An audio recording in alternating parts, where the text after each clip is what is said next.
gauche.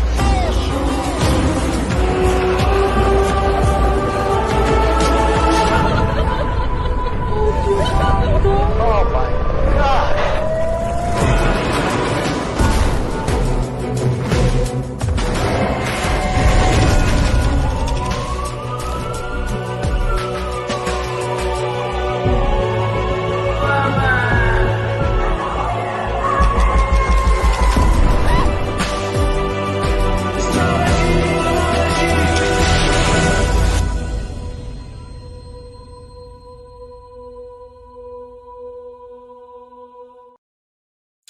Amis internautes, bonsoir. Bonsoir à Sam Léo et Caroline Ruby, nos modératrices, et bonsoir à tous ceux qui nous suivent régulièrement, en particulier notre ami Philippe Brocker. Bonsoir Philippe.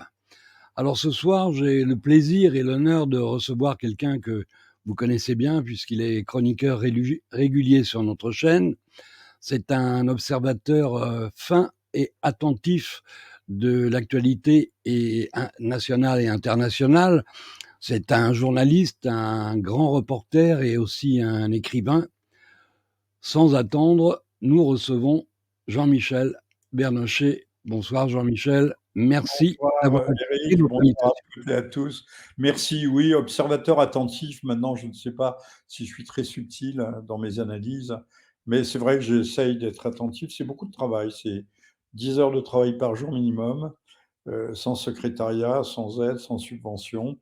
C'est pas pour me plaindre, je dis ça, mais c'est pour engager tout un chacun, chacun d'entre nous, de penser qu'il est peut-être qu'une petite fourmi qui transporte peut-être qu'un petit grain de sable ou une petite paille, mais que c'est avec ça que l'on construit les grands édifices.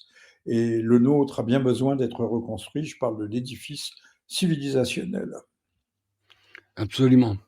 On profite de notre présence commune sur ce plateau pour adresser un salut particulier à notre ami Claude Jambier, qui a en ce moment quelques préoccupations de santé avec son épouse.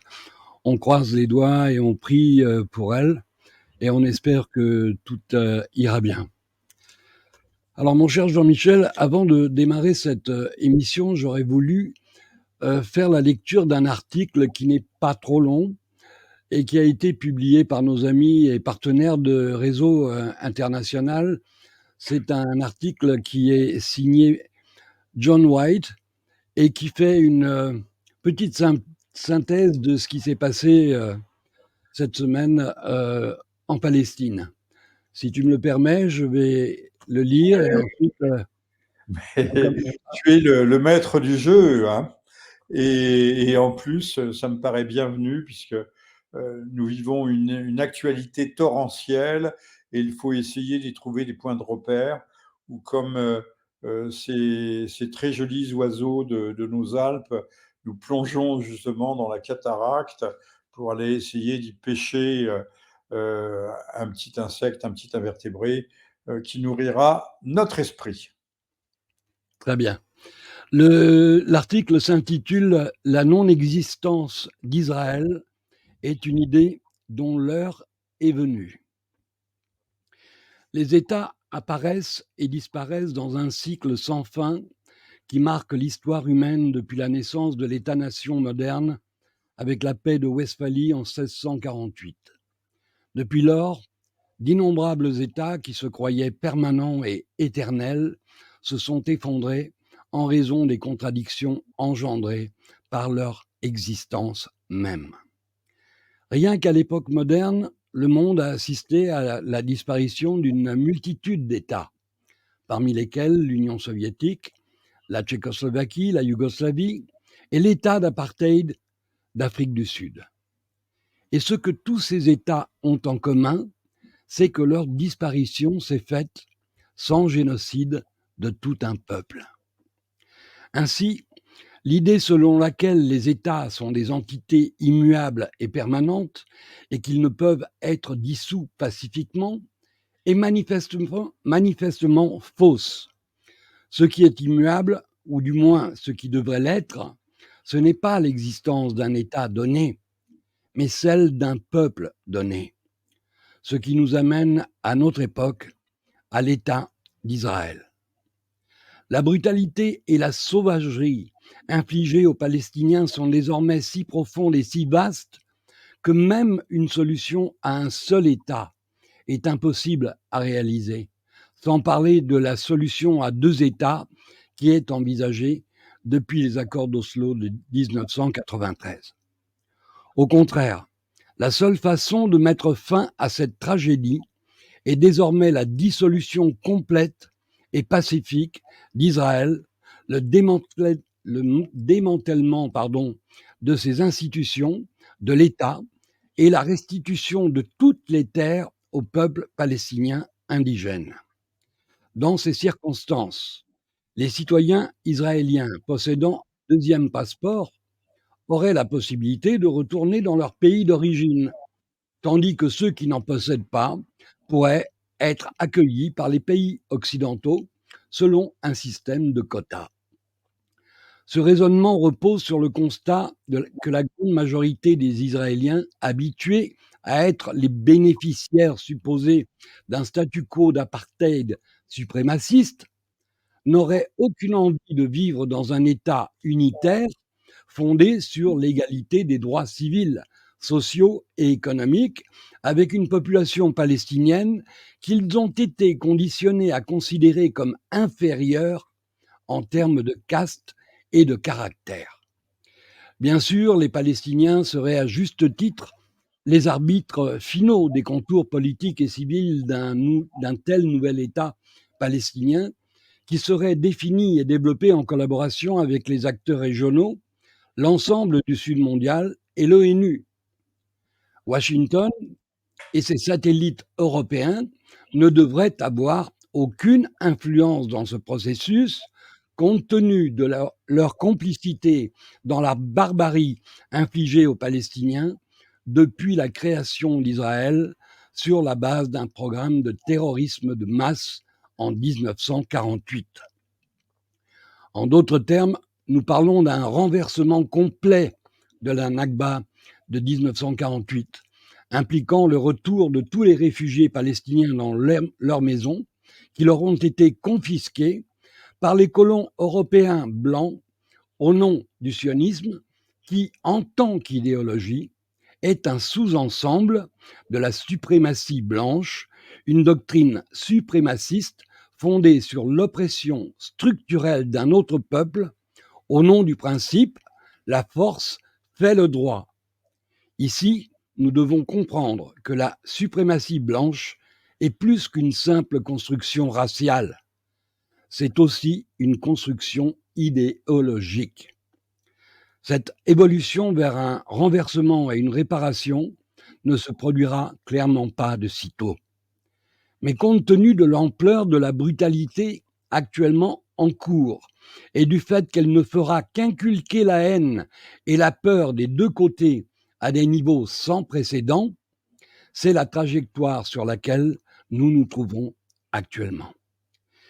Israël est un État qui dépend de l'aide occidentale depuis sa création en 1948 sur des terres palestiniennes ethniquement nettoyées.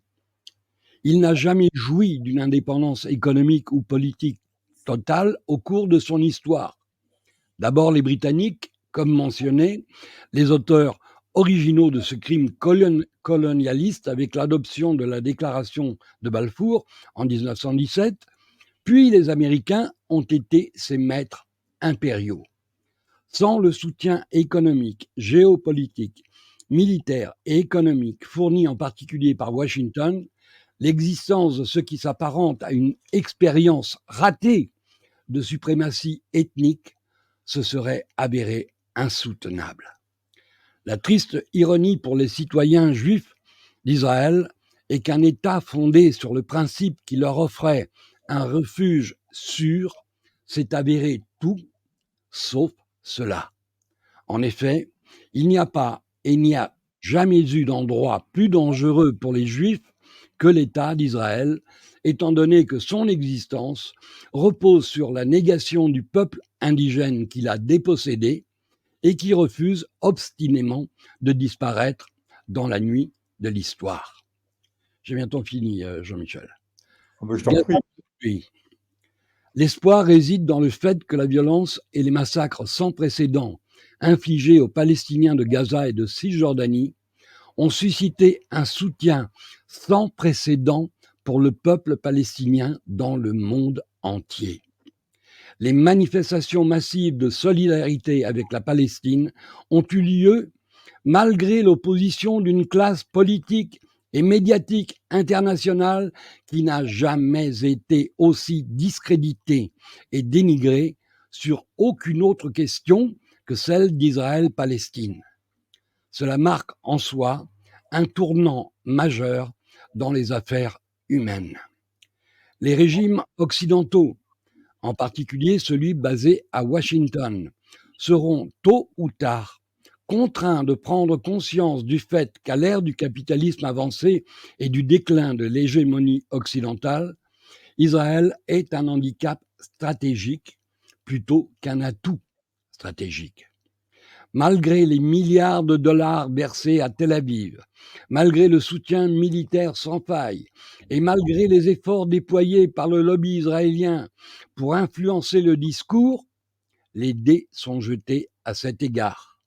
En fin de compte, tant que le drapeau palestinien ne flottera pas sur Jérusalem, Haïfa, Tel Aviv, Jaffa, sur chaque partie de la Palestine mandataire, la barbarie de l'occupation, la violence des colons et les punitions collectives se poursuivront. La racine de la crise ne réside pas dans les actions d'Israël, mais dans l'existence même d'Israël. Comme nous l'avons dit, il s'agit d'une expérience ratée d'ethno-suprématie et de colonialisme de peuplement qui doit prendre fin dans l'intérêt du peuple palestinien qui souffre depuis longtemps, de la région et par extension du monde entier. S'il y a une justice dans ce monde, dans 50 ans, les gens verront Israël de la même manière que nous voyons aujourd'hui la Confédération américaine, la Rhodésie blanche et l'Afrique du Sud de l'apartheid, c'est-à-dire disparus, inexistants, relégués aux oubliettes de l'histoire.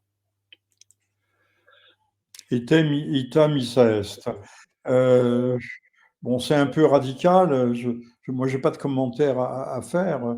Il me semble que c'est quand même, sans parler d'utopie, c'est quand même un vœu pieux. On voudrait bien qu'on en sorte par le haut, que l'entité, comme disaient les mollahs iraniens, que l'entité s'effaça de la page du temps, ce qui ne veut pas dire que tous les juifs devraient repartir ni être jetés à la mer, bien au contraire, puisque personnellement, je suis pour la solution un seul État pour deux peuples. Mais bon, nous en sommes loin et la fracture s'est approfondie avec ces 2 dernières années de massacres, de tueries quasi génocidaires. Mais on sait, vous l'avez dit d'ailleurs dans ce propos, j'aime bien, j'apprécie les articles publiés par Réseau International, ce peuple dont l'existence est niée, je parle des Palestiniens, puisque le slogan, l'un des slogans moteurs centraux était une terre sans peuple pour un peuple sans terre. Bon, le peuple, il a une jambe ici et une jambe là, une jambe à New York, à Paris, à Berlin, à Rome, partout sur la planète, et puis une jambe aussi. Combien ai-je rencontré de charmants juifs qui avaient fait leur Ayala, Ayala, qui étaient rentrés au pays dans la terre de leurs origines, soi-disant, et qui, au bout d'1 an, 2 ans, 3 ans, repartaient vers les terres, les prairies beaucoup plus grasses de l'Occident chrétien. Voilà, bon, je ne sais pas si on s'en sortira. De toute façon, Monsieur Netanyahou, que certains appellent Satanyahou, je ne sais pas si c'est très convenable, a une idée fixe et nous n'appliquerons pas les accords. L'armée israélienne ne quittera pas la bande de Gaza, loin de là. et nous allons démanteler de A à Z le Hamas, ce qui est extraordinaire. Personne quand même n'ose dire que ça fait 2 ans qu'ils bombardent. Quand on voit les images qui nous arrivent maintenant, mais on en avait d'autres avant, certains espaces, c'est un désert, c'est un désert lunaire, il ne reste pas pierre sur pierre, et ils ont eu 2 ans de bombardement, 2 ans de massacre, et le Hamas n'est toujours pas éradiqué. Bon, comprenne qui pourra. Et puis on parle toujours du Hamas, mais le Hamas n'est pas seul. Il y a une dizaine ou une quinzaine, voire une vingtaine d'organismes de résistance à l'intérieur de la bande de Gaza. Et je crois que la politique israélienne, au lieu de désarmer, de désamorcer, de dissuader, de décourager les Palestiniens, les a au contraire renforcés. Il ne doit plus y avoir de Palestiniens aujourd'hui qui n'ait un membre ou plusieurs membres de sa famille, proche ou plus lointaine, qui n'ait été tué. Donc le ressentiment s'est installé, pour ne pas dire la haine, et de façon durable. Le mal a été instillé et je ne vois pas, la gangrène est là, je ne vois pas comment on pourrait la curer. Alors il y a les menaces de M. Trump, où le Hamas désarme, et lui demande une reddition, une capitulation sans condition. Mais ça, c'est l'esprit biblique vétérotestamentaire américain. On veut des capitulations sans condition. C'est ce que l'on a obtenu avec l'Allemagne. Et après, on a fait crever les soldats allemands dans des camps de concentration, crever de faim et de froid et de soif, ce qui était tout à fait naturel pour les bons Américains tels qu'ils étaient et tels qu'ils sont toujours. On l'a fait aussi dans certaines prisons à Bagram et ailleurs en Afghanistan. Il n'y avait pas la Croix-Rouge. N'y allait pas, ces gens n'étaient pas protégés par les conventions internationales, c'était des prisonniers du champ de bataille, donc ce qui permettait d'en faire tout et n'importe quoi. Mais ça, la barbarie, on la découvre aujourd'hui, une certaine barbarie judéo-protestante, il faut bien le dire, là encore vétérotestamentaire, biblique, et on semble la découvrir, mais elle est présente depuis, je n'oserais dire la nuit des temps, mais elle est présente au moins depuis la Nakba, c'est-à-dire depuis 1948. Alors, je pense que tu as vu, comme moi, cette semaine, Trump annoncer un cessez-le-feu. Je ne sais pas si on peut appeler ça un plan de paix, vu que aucune des deux parties en présence n'a signé quoi que ce soit. Et par ailleurs, Trump a repris le concept de Benjamin Netanyahou, c'est-à-dire le concept d'imposer la paix par la force. Trump l'a fait sien.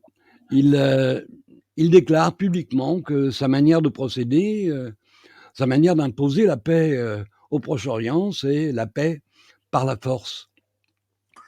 Alors ce n'est pas une paix basée sur la justice, c'est une paix basée sur la violence et la force. À ton avis, quelle chance ça a d'aboutir, ça? Aucune, c'est ridicule. La violence et la force, je parlais à l'instant de l'Afghanistan, ils l'ont exercé et ils sont partis la queue entre les jambes, aurait dit Scott Ritter, en abandonnant pour des centaines de millions, voire des milliards de matériel, des chars tout neufs, des hélicoptères en Afghanistan. On a fait une guerre sur la guerre. L'Afghanistan a connu au moins 30 années de guerre en continu, et à l'arrivée, l'Amérique n'a rien gagné, n'a rien réussi. Même chose en Irak, même chose en Libye. On disait que là où Attila passait, là où Attila passe, l'herbe ne repousse pas.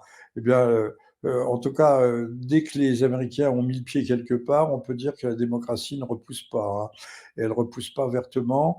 Et au contraire, on a des conflits qui durent, qui perdurent, comme au nord de la Syrie. La Syrie n'est pas sortie de l'auberge. On se demande quel est le pays qui est sorti de l'auberge et qui va véritablement connaître la paix dans les années qui viennent. Puisque les appétits israéliens sont démesurés, n'ont pas de limite. Il y a un terme français, mais qui vient du grec, on dit ils sont boulimiques. leur faim est effrénée, ne peut pas s'arrêter. Maintenant, peut-être les Israéliens veulent-ils une pause pour relancer leurs affaires du côté de l'Iran, avec l'aide des Américains, sans doute, peut-être, vraisemblablement, parce que l'Iran est quand même un pion stratégique que l'Occident a décidé de faire tomber. Alors, je parlerai même pas de suprématisme, mais c'est même pas une question de blanc contre ceci ou cela, c'est une question d'impérialisme et d'idéologie. Il y a des gens qui sont pénétrés d'une idéologie à la fois messianique, puisqu'ils considèrent, mais c'est des histoires qu'ils se racontent à eux-mêmes, qu'ils vont parvenir à instaurer le paradis terrestre, à faire revenir l'Éden sur Terre, et par la guerre, la paix par la guerre, voilà. On est dans un monde orwellien, et en tout cas, il y a des géostratèges, il faut lire et relire Brzezinski, son édition de 97, Des pions sur l'échiquier, puis il y a une autre édition en 2002 ou 2003. On voit bien qu'on déplace des pions.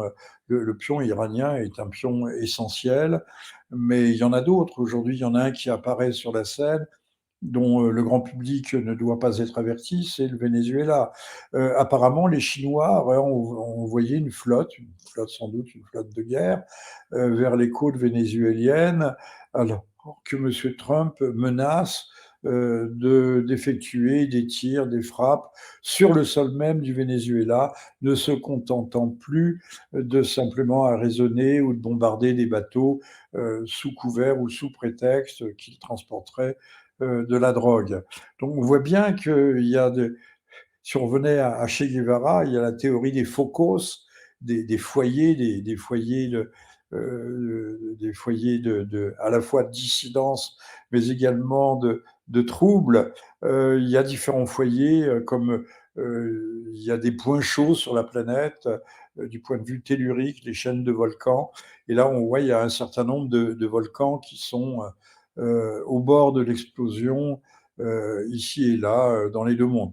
Pour le Venezuela, on l'a bien compris, ce sont des réserves de pétrole qui sont les premières de la planète, mais c'est un pétrole très lourd, qu'il faut chauffer, qui est extrêmement visqueux, donc malaisé à utiliser, à commercialiser, etc. Mais enfin bon, au moment où on parle quand même de l'épuisement des ressources, aussi bien d'ailleurs en Arabie Saoudite, de l'épuisement des ressources, le Venezuela devient un enjeu tout à fait majeur et qui fait partie du camp des BRICS, au sens fort du terme, c'est-à-dire du plateau de la balance qui regroupe le Sud, ce qu'on appelle bêtement ou vaguement, ou justement le Sud global, face à cet Occident en perte de vitesse, décadent, décadent, et je suis le premier à le regretter, parce qu'il a scié la branche sur laquelle il était assis. Il a tué, je vous renvoie à, vous avez tout compris, vous saurez tout si vous lisez et relisez Jean de La Fontaine, La poule aux œufs d'or. Il y a une poule qui pond des œufs d'or et son propriétaire lui ouvre le ventre pour voir, mais une fois que le ventre de la poule a été ouvert, elle ne pond plus. Et donc le monde, alors il y a une guerre terrifiante qui va se livrer sur l'intelligence artificielle, mais également sur les terres rares. Et les Chinois ont été très longs à le comprendre ou à vouloir s'en saisir, mais ils ont compris qu'ils avaient un instrument, un levier de pression et de pouvoir extraordinaire avec ces terres rares. Ils viennent de prendre, à l'image de la Grande Amérique, qui donne à une compétence universelle à l'utilisation de sa monnaie, le dollar. Celui qui achète en dollars devient redevable ou à la loi américaine. Eh bien, les Chinois ont dit maintenant, ceux qui auront 1% de terres rares chinoises dans leur technique, leur matériel, leurs équipements, devront demander une autorisation d'exportation à la Chine. C'est-à-dire que demain matin, les Airbus franco-allemands, germano-franco-anglo, je ne sais pas quoi, devront, pour voler, devront demander une autorisation à la Chine populaire. C'est quand même assez ironique, mais ils nous rendent la monnaie de notre pièce. Monsieur Trump s'est cru très malin avec ses jongleries sur les droits de douane. Effectivement, il fallait peut-être réajuster les taux, renégocier. Mais enfin, il fait ça, lui, Nietzsche préconisait la philosophie à coups de marteau, et lui, Trump fait de l'économie de la géoéconomie et de la géopolitique à coups de massue. Bon, comprenne qui pourra. Il a voué, il a promis l'enfer aux Palestiniens, pas seulement au Hamas, s'il ne rendait pas immédiatement les armes, mais je ne suis pas sûr que ce soit une formulation extrêmement fine, extrêmement subtile et surtout extrêmement appropriée. Alors, j'ai écouté il y a 2 jours une interview de Marwan Barghouti, peu de temps avant son arrestation. Et par son intermédiaire, j'ai appris qu'en fait, le Conseil de sécurité de l'ONU avait voté plus de 360 résolutions contre Israël et que l'Assemblée générale de l'ONU en a voté près de 1200. Toutes ces résolutions sont restées lettres mortes à cause du veto systématique qu'a imposé l'Amérique. Alors, quelle crédibilité peut avoir un arbitre, parce que l'Amérique se présente là comme un faiseur de paix, comme un arbitre, mais en réalité, c'est un arbitre corrompu dont on sait évidemment les liens qu'il a avec Israël. Quelle crédibilité sur le plan politique l'Amérique peut-elle avoir pour proposer ce plan de paix?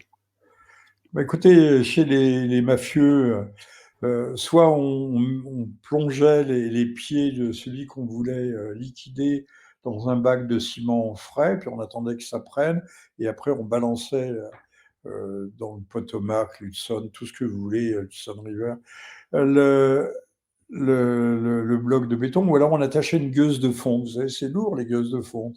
Eh bien, j'ai l'impression qu'Israël est une sorte de gueuse de fonte attachée aux pieds des États-Unis, qui risque de finir par couler avec ce pays qui a quand même réussi son coup en se discréditant comme il n'était pas possible de l'imaginer.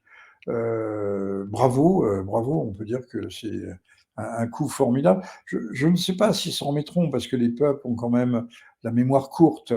Et puis le matraquage publicitaire, Netflix, Disney, tout ça est fait pour effacer en permanence ce qui aurait pu s'imprimer dans l'esprit de tout un chacun.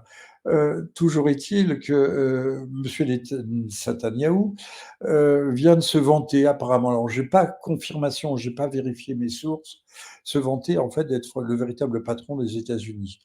Alors, je te tiens, te tiens, tu me tiens par la barbichette, mais je pense que Monsieur Netanyahou tient Monsieur Trump par autre chose que la barbichette.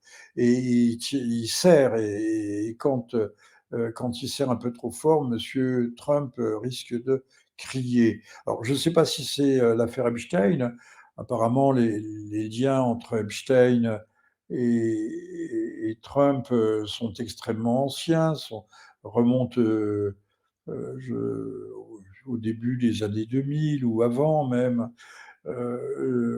Mais il est tellement, avec l'intelligence artificielle, permet de telle manipulation aujourd'hui, avec des éléments d'ailleurs parfaitement exacts, parfaitement probants, mais on peut recomposer des scènes. Alors je ne sais pas, c'est une hypothèse parmi d'autres. Et puis, Monsieur Trump, c'est peut-être que ce sont les Israéliens qui ont fait liquider Charlie Kirk, comme ils avaient liquidé, mais là ils l'avaient revendiqué, Folke Bernadotte, qui voulait l'application des accords des Nations Unies sur le partage du territoire entre Palestiniens et Juifs en 1947-48. Et donc, il y a eu Foll Bernadotte, mais il y en a eu bien d'autres. Il y a eu Forrestal aussi, dont un porte-avions porte son nom. James Forrestal était très hostile à la politique pro-israélienne des États-Unis et il a eu un accident, un suicide. Il a dû tomber de sa fenêtre, lui aussi, comme beaucoup de gens de Oui, nos jours de leur fenêtre. Donc, je voyais ce colonel Beau avec Nima Charcoside. Il porte un nom, il doit vivre je ne sais où, en Italie, aux États-Unis. Ce jeune homme, cet homme jeune plutôt, qui est un extrêmement bon accoucheur d'idées, avec Jacques Beau, cet ancien patron à la fois à l'OTAN, non, aux Nations Unies, où il a occupé des responsabilités, mais des services de renseignement suisses. Là, Nima Al-Korchid, Nima Al-Korchid, et, expliquant que en fait, les États-Unis n'ont pas, malgré leurs ambitions, malgré leur hargne, ne réussissent pas la paix. Ils n'ont jamais réussi la paix. Il dit, on ne connaît pas d'État qui, en substance, après près de 80 ans de conflit face à des mouvements de résistance, ne les ait pas vaincus et éradiqués. Par contre, les Israéliens font une chose excellemment, où ils sont passés maîtres à toute épreuve. Ce sont les champions, super champions du monde, c'est les assassinats ciblés. Et ça, c'est vrai, mais on ne fait pas une politique avec ça. On ne fait pas une politique. Mais est-il possible qu'Israël fasse une politique différente, puisqu'ils sont convaincus d'être les oints du Seigneur, d'avoir été choisis spécialement. On est quand même passé à la Nouvelle Alliance, mais eux ils ne le savent pas. Ils en sont restés à l'idée que le Dieu des armées, le Dieu de la colère, le Dieu de la vengeance, leur Dieu spécifique à eux et à eux seuls, les avait missionnés pour dominer les hommes. Il n'y a pas besoin d'aller chercher des trucs très compliqués. Hein. Laissons tomber les protocoles des sages de Sion et toutes ces conneries qui n'en sont pas. Lisez simplement le Deutéronome. Les peuples que le Seigneur mettra à ta merci, tu les dévoreras. Bon, c'est dit, c'est clair. Comment voulez-vous que ce soit plus clair? Hein, le livre de Josué est un bréviaire du génocide, où on voue les peuples vaincus en holocauste, c'est-à-dire qu'on les sacrifie pour Dieu, en totalité. Et c'est un sacrifice, donc un sacrifice humain, mais aussi les chèvres, les chats, les chiens. Je ne sais pas s'ils avaient des chats et des chiens là-bas. Madame Le Pen serait Marie si elle savait qu'on tuait les chats. Et bien, et si vous dérobez un seul cheveu de ce qui appartient au Seigneur, vous serez vous-même châtié par la mort. Donc c'est bien un geste religieux, un sacrifice collectif. Tout le monde a chanté, quand on était petit, repris avec Armstrong, Jericho, Jericho, the wall of Jericho, etc. Mais Jericho, c'est les livres de Josué. Tout le monde est passé au fil de l'épée. Et bon, voilà. Donc, relisez l'Ancien Testament, si vous lisez-le plus tôt, parce que je pense que pas grand monde autour de nous ne l'a lu, et vous serez édifiés. Édifiés. oui, la question qu'on peut se poser, c'est de quel Dieu on parle. Est-ce qu'on parle du Dieu de Moïse et des 10 commandements, ou on parle d'un Dieu inconnu qui permet tous les excès, tous les crimes, tous les génocides? Ce Dieu-là nous est inconnu à nous, chrétiens. Écoutez, lisez, il y a un livre de Claude Timmerman qui est est excellent sur le mythe du judéo-christianisme. Ça n'a jamais existé. Soit le christianisme, c'est la nouvelle alliance, mais qui abolit l'ancienne, soit c'est l'ancienne alliance. Mais l'ancienne alliance, on en reste aussi à Baal, Moloch, au sacrifice. Enfin, Moïse avait fait abolir le sacrifice des nouveau-nés, hein, qu'on tuait, et c'était d'usage de tuer, d'offrir à Baal Moloch ou à Moloch tout court. On brûlait, on jetait dans la gueule enflammée de la divinité, dans une statue d'airain, on jetait le nouveau-né. Et Moïse s'était quand même insurgé contre cela. Mais Moïse n'était pas quelqu'un de très sage, hein. Quand il descend de la montagne, il envoie ses troupes massacrer les Cananéens. Il massacre lui-même, il fait massacrer ceux qui avaient doré le veau d'or. Et à la place du veau d'or, il érige un serpent de bronze. Et on est quand même le soi-disant monothéisme, c'est à la rigueur une monolatrie ou un polydémonisme. C'est le titre d'un ouvrage célèbre. C'est une monolatrie, mais enfin, on est loin du monothéisme tel que nous le concevons et nous l'idéalisons aujourd'hui. Mais enfin, on ne va pas s'embarquer dans des considérations. Il y a des gens beaucoup plus savants que moi en la matière.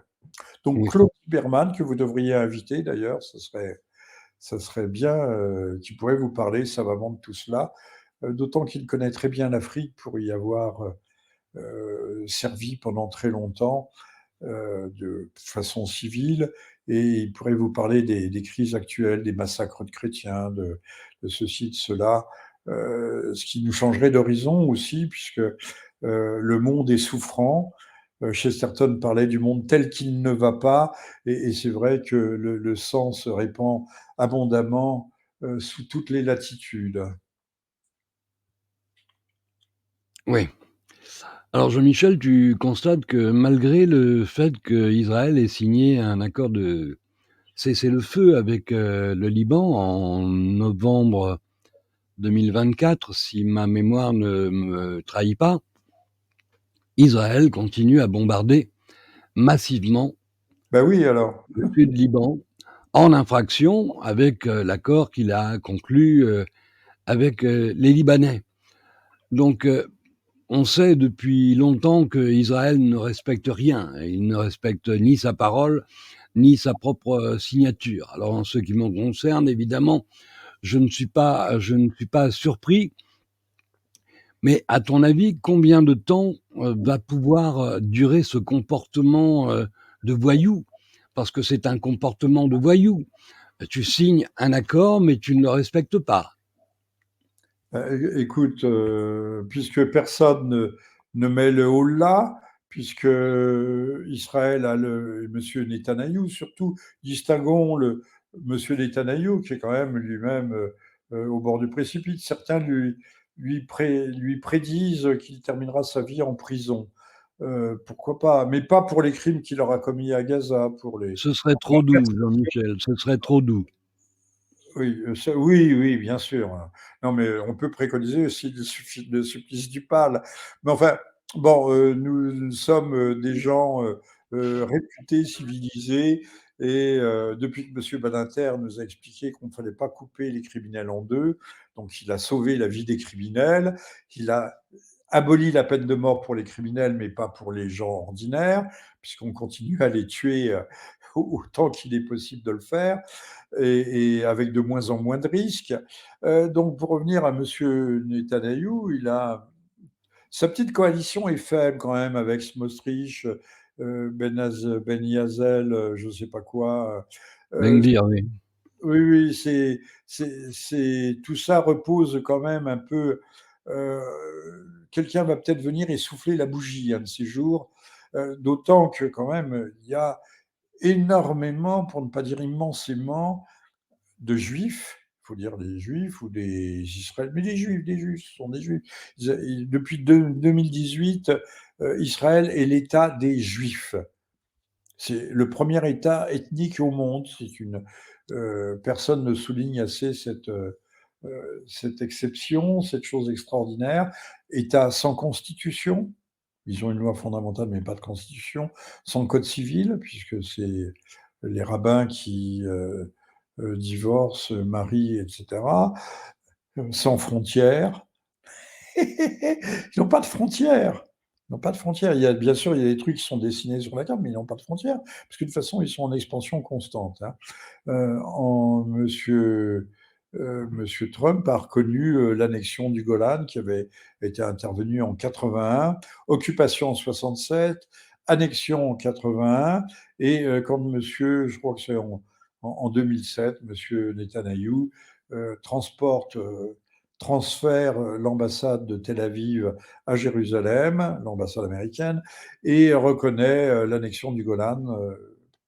Il est le seul à l'avoir fait, je pense. Mais tant que l'Amérique sera ce qu'elle est aujourd'hui, si des apostats, c'est-à-dire des gens qui renient leur foi, comme M. Kirk, continuent à être éliminés pour l'exemple, pour la punition et pour l'exemple, c'est une exécution publique exemplaire, n'est-ce pas?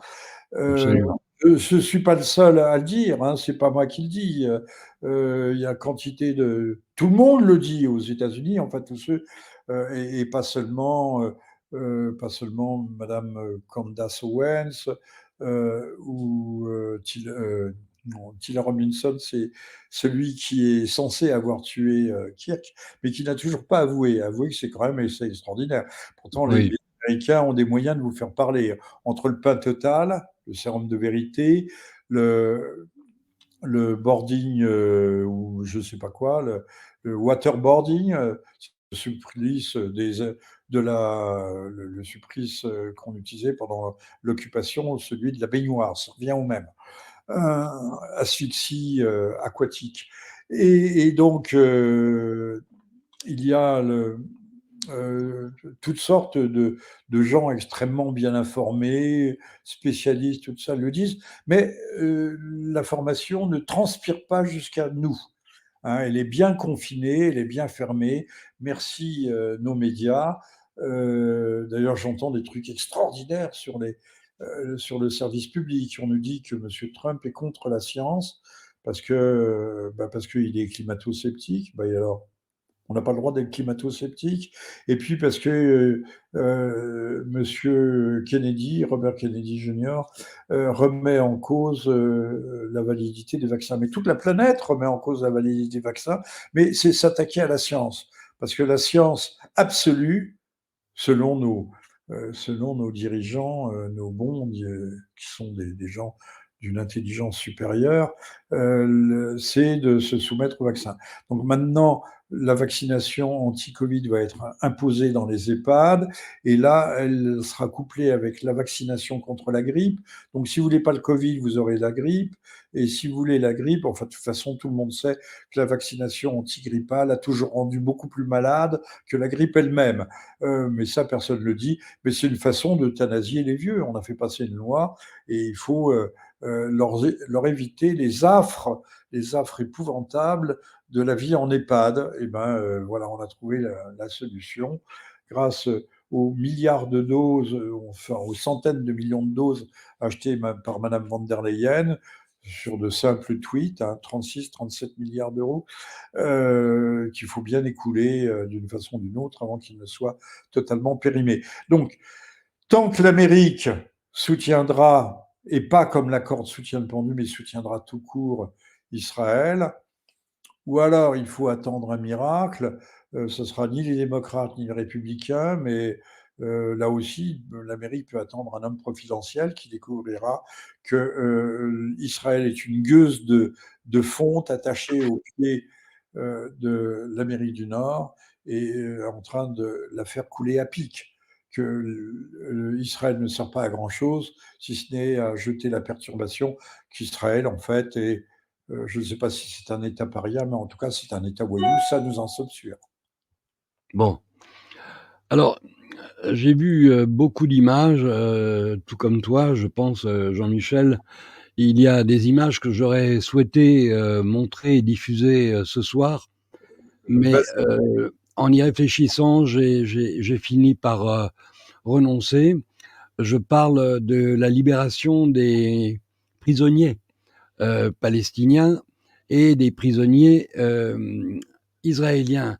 Alors je voudrais juste montrer une photo pour que chacun mesure la différence de traitement des prisonniers palestiniens et des prisonniers israéliens. Et ensuite, on nous parlera ou on reparlera du Hamas si vous voulez. Mais voici en haut un soldat, parce que le Hamas n'avait pas intérêt à tuer ses otages. Il les utilisait comme monnaie d'échange. Donc l'intérêt du Hamas n'était pas de tuer ses otages, mais de les maintenir en vie et le plus en forme possible. Alors vous voyez en haut un soldat israélien quand il a été arrêté et puis quand il a été libéré. Vous constatez qu'il n'a pas perdu un kilo, il n'a pas perdu un gramme. En bas, on a un enseignant palestinien qui a passé quelques mois dans... On ne peut pas appeler ça une prison, on ne peut appeler ça qu'un centre de torture. Quand on voit dans quel état, j'ai vu des images de corps rendus aux Palestiniens, ils ont encore la corde autour du cou, ils ont encore les traces sur les poignets du fait qu'on les ait attachés, qu'on les ait torturés. Aucun des otages, entre guillemets, israéliens n'a été rendu dans cet état. Alors on constate que effectivement Israël non seulement se moque du droit international, d'ailleurs je crois que c'est Ben-Gvir, non c'est Smotrich qui a dit que le droit international ne s'applique pas à Israël, c'est la différence entre le peuple élu et les autres. Ça veut dire en clair qu'Israël peut tout se permettre, mais qu'on ne peut rien leur imposer. Un commentaire sur cette image, mon cher Jean-Michel? D'abord, un petit correctif, cher Eric, vous avez parlé d'otages israéliens, il n'y avait pas d'otages, puisque d'abord on voit que c'est un soldat. En Israël, tout le monde les hommes font 3 ans de service militaire. C'est un peuple en armes, c'est un peuple armé, c'est un peuple militarisé. Donc, un otage, c'est un civil. Tous ceux qui ont été pris dans les filets de l'opération Déluge d'Al-Aqsa le 7 octobre étaient potentiellement des réservistes, en tout cas c'était tous des soldats, même s'ils étaient ceux qui étaient dans les kibboutz sont des bastions armés. Ils ont leur kalash comme les Suisses dans le placard de la cuisine. Donc c'était les prisonniers, parce que d'un côté on parle toujours d'otages et de l'autre côté de prisonniers palestiniens. Mais ceux qui ont été arrêtés, les 1700 qui ont été libérés, et qui avaient été raflés littéralement après le 7 octobre, femmes, enfants, vieillards, tout le monde, sont des gens sans jugement évidemment, sans procédure juridique. C'était véritablement eux des otages. Donc il faut toujours inverser les termes. Les otages israéliens aux mains du Hamas et des organisations annexes, périphériques, étaient des prisonniers. Voilà. Et les autres, c'était véritablement des otages. Mais vous remarquerez que pendant ces 2 dernières années, personne quasiment n'a jamais parlé des prisonniers otages palestiniens. Personne. Personne, personne, personne. Personne. Ça n'existait pas. Bon, maintenant, le comportement de Benazel, Smotrich et compagnie est tout à fait naturel. Si on se met dans sa logique, les Palestiniens étant allés à Jérusalem, j'ai ouvert un jour le Haaretz et j'ai vu l'entretien en anglais du père de l'ancien Premier ministre et ancien ministre de la guerre, Ehud Barak. Et il parlait bien, en parlant des Palestiniens, d'animaux à 2 pattes. C'était écrit en toutes lettres dans The Haaretz. Vous trouvez des références par milliers, par dizaines de milliers. Bon, si on animalise son ennemi, on peut l'écraser comme un cancrelat. Pourquoi se gêner, hein? On peut le napaliser. Je rappellerai que pendant ces 2 années de guerre qui n'en était pas une, mais de guerre de massacre, la guerre suppose qu'il y ait quand même un vague équilibre, au moins une vague proportionnalité entre les forces. Là, il n'y en avait aucune. Qu'est-ce qu'on nous raconte? Il n'y a pas, jamais eu de guerre. Il y a eu un matraquage unilatéral, constant, euh, sans limite. Les bombes larguées par avion, les missiles, les drones d'attaque, les chars, l'artillerie. Mais le Hamas n'avait rien de tout cela. Enfin, il faut revenir toujours, au lieu de vous laisser balader avec un anneau dans le nez et tirer par la ficelle, comme les taureaux d'antan, revenez au simple bon sens. Hein. Judéo-christianisme, ça n'existe pas. Comme je le dis, mais déjà arrivé de le dire, en quoi les Juifs ont-ils construit nos cathédrales? Enfin, ça ne veut rien dire. C'est un concept très récent, hein, qui a fait son chemin au cours du XXe siècle et qui s'est imposé, puis surtout après Vatican II. C'était bien, ça faisait chic, ça faisait riche. Nos frères aînés, a-t-on dit, mais non, pas nos frères aînés, puisqu'il y a une coupure très nette, très franche entre l'ancienne et la nouvelle alliance. La nouvelle alliance abolit l'ancienne alliance. Bon, maintenant, on n'est plus chrétien, donc on ne sait plus de quoi on parle, ce qui est tout à fait naturel. Donc, il n'y a pas eu de guerre. Les otages, il faut les voir, mais de l'autre côté, pas du côté. Pendant 2 ans, on nous a fait pleurer sur les otages, mais jamais sur les morts palestiniens. Le bon sens suffit d'ouvrir les yeux et les oreilles pour se rendre compte qu'il y a quelque chose qui ne fait pas le tour.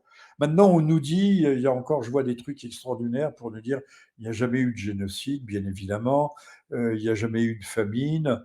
Enfin, tous les jours, on avait le décompte des morts.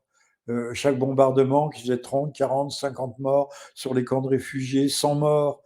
Tous les jours, on avait le décompte. Et le décompte, c'était les grands médias qui nous le donnaient. Ce n'était pas des inventions. Bon, on a vu aussi les images. Maintenant, il ne faut pas croire ce que l'on voit, mais il faut croire ce que l'on nous raconte, par contre. Donc l'Amérique, si l'Amérique continue à soutenir, mais il faut, encore une fois, l'homme providentiel, le miracle qui coupera peut-être le cordon ombilical avec Israël. C'est pas compliqué, il suffit de plus leur envoyer l'armement. Ils sont dépendants. Euh, Eux-mêmes vendent des armements, ils sont très forts, très compétents en matière militaire, mais ils n'en produisent pas. Tout arrive, home delivery, tout arrive bien empaqueté depuis les États-Unis, mais c'est la même chose pour l'Ukraine. Le conflit n'aurait jamais dû avoir lieu, aurait dû s'éteindre dès le premier jour.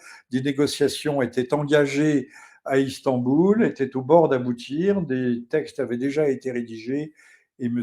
Boris Johnson, le gros ébouriffé roux qui est si sympathique, ce bouffon, mais ce bouffon cruel, a dit arrêtez tout, on vous fournit les armements, c'est-à-dire on fournit l'essence achetée sur le brasier et vous faites la guerre. Eh bien, la guerre, d'après les chiffres, on a dépassé largement le million de morts ukrainiens. Que restera-t-il de la jeunesse ukrainienne? Eh bien, si Israël s'éteint, eh bien, les Israéliens pourront se rabattre sur l'Ukraine qui aura été vidée de ses jeunes hommes. Bien, on est à 54 minutes, mon cher Jean-Michel. Il nous reste 6 minutes d'émission.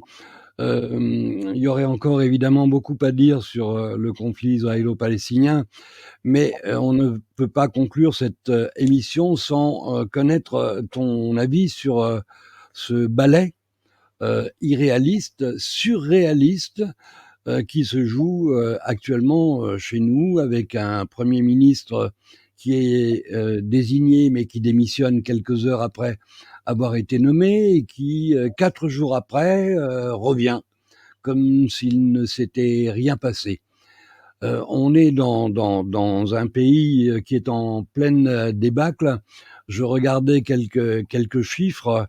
L'Italie enregistre un excédent commercial de plus de 62 milliards quand la France enregistre un déficit du même montant.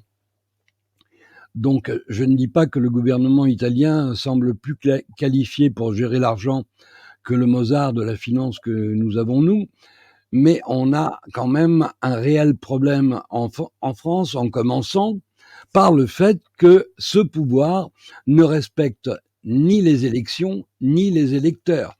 Parce qu'il y a eu des élections législatives, après la dissolution estivale de Macron, qui a donné une majorité évidente à une partie opposée à Macron.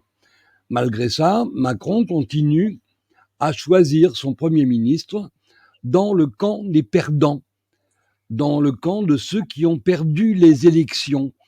Alors, qu'est-ce que ça t'inspire, toi, Jean-Michel? Ça m'inspire qu'il fait ce qu'il doit faire, ce cher monsieur Macron.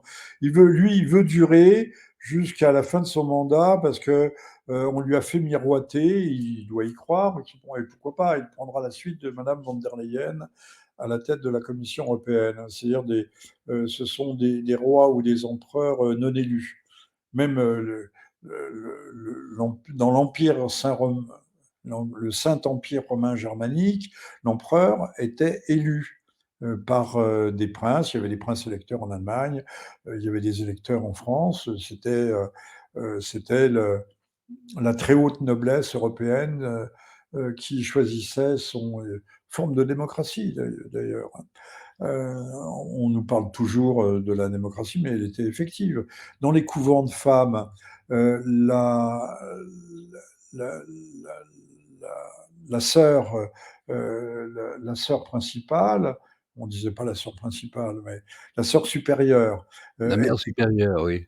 la mère supérieure, merci, mais on en perd tout, même plus, on perd même plus son latin, on en perd les notions les plus élémentaires. La mère supérieure était élue par les autres, tous les membres de la communauté sororale.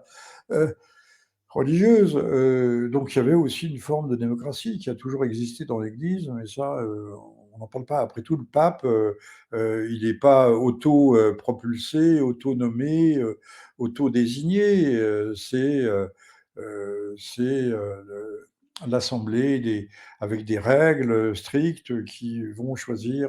Donc c'est une forme de démocratie réelle. Moi, je suis pas sûr qu'on ait vraiment choisi Monsieur Macron. En tout cas, actuellement, 61% des Français, et même au-delà, voudraient qu'il parte et qu'il parte d'urgence.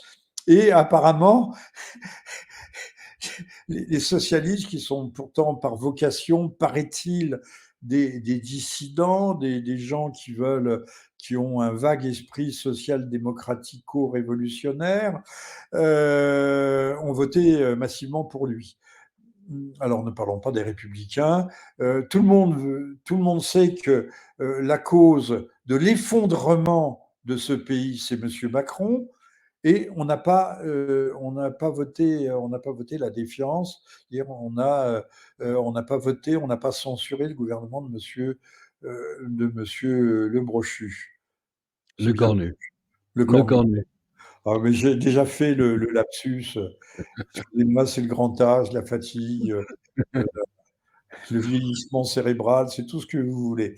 Et pauvre Karl Brochu, hein, pardonne-moi, Karl. Non, On monsieur. salue au passage. Oui. Donc ce brave homme qui, paraît-il, a lu son discours, moi je ne l'ai pas regardé, hein, son discours de politique générale, le nez dans son lutrin, le nez dans son papier, avec un manque de conviction remarquable. Mais les jeux étaient joués. Il est passé à 12 voix près. 12 voix, 12 voix. C'est pas grand-chose, 12 voix. Et bien, alors qu'on sait que l'origine du malheur vient du chef d'orchestre, celui qui est au pupitre, là-haut, à l'Élysée, qui passe sa vie à se balader. Il est encore parti à Sharm el-Sheikh faire le guignol. C'est lui qu'il faut virer d'urgence. Et ben tous. Alors, le Front National, non, le Rassemblement, pardon, joue un jeu bizarroïde aussi. Apparemment, ils veulent sa démission, mais ils veulent pas ils ne veulent pas qu'il y ait destitution. Démission et pas destitution. Il se serait prononcé contre. Bah, il faut savoir ce que l'on veut. On veut qu'il parte ou qu'il reste. Apparemment, non. Alors, ce qui est intéressant, c'est dans ce cirque, parce que c'est un cirque, mais c'est un pauvre cirque. C'est pas, c'est ni Barnum, ni le cirque Grus, cirque à l'ancienne. Cirque remarquable qu'on peut prendre en exemple et qui n'est pas subventionné. Le cirque Grus n'est pas subventionné. Cirque familial. Ces gens, j'ai un peu perdu le fil de mon propos, toujours le vieillissement cérébral. Ces gens sont incohérents. Mais alors on a dit, et c'est vrai ils serrent les fesses, Monsieur Coluche aurait dit qu'ils étaient un peu foireux, même beaucoup.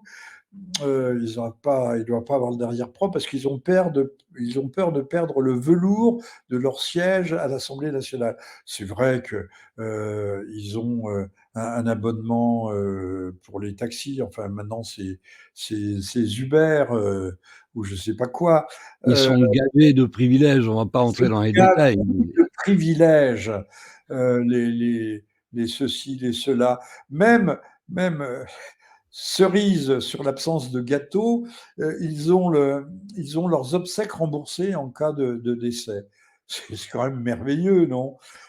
Ils n'ont pas le 13e mois, ils en ont 14, 15, 16, des frais de représentation, enfin, ils n'en peuvent plus, même si leur indemnité, puisque non imposable, hein, de base doit tourner aux alentours de 4 000 euros, mais tout cumulé, ils sont entre les 12 000 et 18 000 euros par mois. Voilà, donc c'est vrai que la soupe, la soupe n'est pas claire. La soupe est bien fournie, bien grasse, bien onctueuse, et elle est bonne à manger. Mais il n'y a pas que ça. Il y a pas que ça. C'est que derrière cette apparence de lâcheté, qui n'en est pas une, ils sont réellement lâches. Ça, il n'y a pas à tortiller. Et Mais corrompu. derrière cette lâcheté, il y a aussi un impératif des oukases idéologiques. Il faut interdire, il faut faire barrage au Rassemblement national. Des fois que les Français reprendraient, alors que le Rassemblement national aujourd'hui, c'est la droite molle de l'hypercentre à peine droit, de l'hypercentre tiède. Ils ne sont pas au zénith, ils sont au tréfonds du nadir. Euh, mais même ça serait encore trop. Ça serait trop. Même s'ils faisaient une politique vaguement à la Mélanie, ça pourrait de redonner espoir. Derrière eux, certains pourraient souffler sur les braises et faire revenir la flamme patriote qui est quand même en très grande partie éteinte. Hein. On est dans la guerre du feu avec les oularmes qui sont au milieu des marécages. Ils ont un petit pot en terre avec une vague petite braise. Ils ont de la mousse et puis de l'amadou, du champignon. Hein, c'est un ganoderme pas luisant. Ils ont de l'amadou qui brûle et ils partent dans la nuit noire. Ils ont été décimés par je ne sais quel cannibaux, comme ça se passait à l'époque. Parce que on croit que avant l'agriculture, les hommes étaient, et ça c'est Rousseau, avoir ceinturé leurs champs, défendu, borné leurs champs. Tout le monde était beau et tout le monde partageait la manne céleste qui vous tombait sous forme de baies sauvages et de gibier abondant. Vive le mammouth et le rhinocéros laineux. Donc, non, les hommes se sont toujours entrebouffés et fait la guerre à outrance autant qu'il était possible. Moi, je pars de l'hypothèse, mais qui est appuyée, qui est étayée, que les fameux Néandertals, dont nous portons 3% de gènes en nous, parce qu'on tuait les hommes et on les boustifaillait, à mon avis, et on prenait les femmes comme esclaves, comme servantes ou comme concubines aussi, pourquoi pas, et même comme épouses peut-être. Les Néandertaux, le Néandertal, c'est un village allemand, a été cannibalisé par les nouveaux arrivants qui étaient plus véloces, mieux armés, plus féroces aussi, sans doute peut-être, et qui avaient des mœurs, des mœurs up-to-date. Voilà, donc je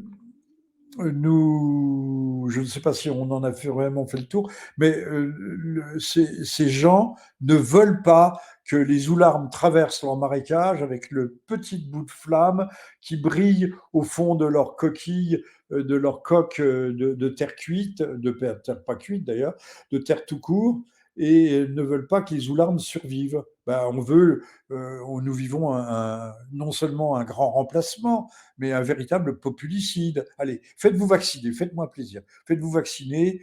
Et qui autour de soi n'a pas vu des cancers fulgurants, n'a pas vu des crises cardiaques, n'a pas vu des hépatites ceci, il n'y a que ça depuis quelques années. Mais apparemment, il n'y a qu'aux États-Unis où on le sait, où les vaccins à acide ribonucléique messagers vont être supprimés, ARN messager, mais en France, on continue sur notre lancée, et même c'est à la limite du délit.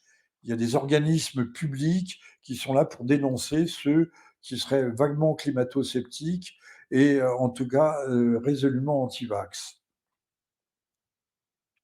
Bien. Jean-Michel, on est à 1h07, on a un peu dépassé. On continuera cette émission, si j'ose dire, le mois prochain, puisque tu nous fais le plaisir d'être présent parmi nous tous les mois.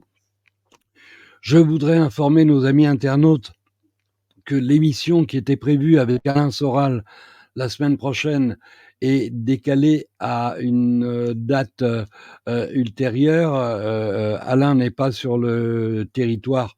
Il ne sera pas sur le territoire européen à ce moment-là. Donc, on a convenu d'une autre date. Je recevrai vendredi prochain à 20h dans la même émission Tariq Ramadan. On évoquera ensemble les rebondissements extraordinaires autour de son affaire et notamment la preuve que nous avons désormais qu'il a été victime d'une conspiration criminelle, puisque l'un des conspirateurs disait il faut que Tariq Ramadan sorte de prison les pieds devant. Donc on va parler de tout ça. Un commentaire, Jean-Michel? Non, pas de commentaire, mais il y a des gens qui disent qu'il ne faut pas être conspirationniste. Même notre cher ami Emmanuel Ratti disait à la fin de sa vie, il n'y a pas de conspiration, il y a des réseaux. Alors oui, ça, des réseaux, il y en a. Mais quelques années auparavant, il me disait, mais la conspiration, il n'y a que ça. L'Amérique est basée sur la conspiration. On a affaire à un État mafieux. Donc, Monsieur Epstein, certains vont nous dire que Monsieur Kirk n'est pas mort, qu'il est toujours vivant. De même pour Monsieur Epstein, il est vivant. Bon, il n'a pas été suicidé comme on pourrait l'imaginer, etc., etc. On est dans le règne de la terre platiste. La terre est plate. Mais du temps de la Terre plate, on pouvait courir sur la Terre et puis à un moment donné, on arrivait à l'extrémité et à l'extrémité, il y avait un super gouffre. Eh bien, je crois que sur la Terre plate sur laquelle nous nous déployons, sur laquelle nous courons à perdre haleine, eh bien, nous allons nous rencontrer le gouffre des enfers. Ce ne sera pas seulement pour le Hamas, mais ce sera également pour nous sous toutes les formes possibles et imaginables. Enfin, Et nous le méritons. Peut-être un peu trop pessimiste, mais en tout cas, bon, les heures qui arrivent seront des heures sombres, de vraies heures sombres. Absolument. Voilà, on arrive au bout. Amis internautes, je vous donne rendez-vous demain soir. Je vous ai proposé l'idée de faire une émission ensemble parce qu'on n'a pas toujours l'occasion de dialoguer et je sais que vous avez de nombreuses choses à nous dire et à nous proposer. Au revoir. Au Au revoir et revoir merci Jean-Michel. à tous. Au revoir Eric. Merci. Bonne soirée. Merci. Vous avez été un certain nombre à trouver l'idée intéressante. Alors, si vous voulez, on se retrouve demain soir à 20h. On fera une émission improvisée autour des questions que vous aurez envie de poser, des remarques que vous aurez envie de faire. Et puis, on va innover un peu. C'est rare qu'un média indépendant produise une émission avec ceux qui le regardent. En tout cas, c'est une idée qui semble vous séduire et qui me séduit aussi. Alors je vous dis à demain soir 20h, c'est encore moi que vous retrouverez, puisque comme je vous l'ai dit, notre ami Claude Jambier est actuellement occupé à des choses plus sérieuses et plus graves, malheureusement. Merci infiniment de votre présence. Merci Sam, merci Caroline pour votre présence fidèle et régulière. Merci amis internautes d'être toujours plus nombreux à nous suivre et je vous donne rendez-vous à demain soir 20h. Bonne soirée à tous.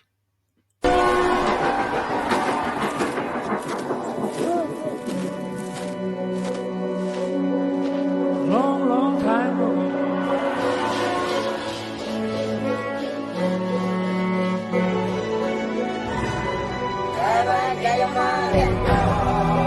God save the king.